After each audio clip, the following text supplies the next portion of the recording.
भनी माई के दीवाना निक नहीं लगे खाना हो। भनी माई के दीवाना निक नहीं लगे खाना। भनी माई के दीवाना निक नहीं लगे खाना हो। भनी माई के दीवाना निक नहीं लगे खाना। तनी हमरो के आरती उतारे दो ए छोटका के मम्मी ए छोटका के माई श्रद्धा से नवरात्र कर दो।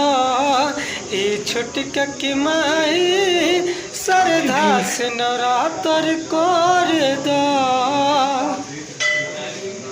हो भनी उनकर अधीन दूर रह 10 दिन। हो भनी उनकर अधीन दूर रह 10 दिन।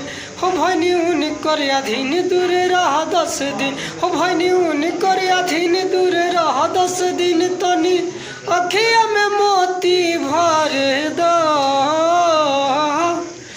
ए छोटकी के माई ए छोटकी के माई श्रद्धा से नवरात्र कर दो।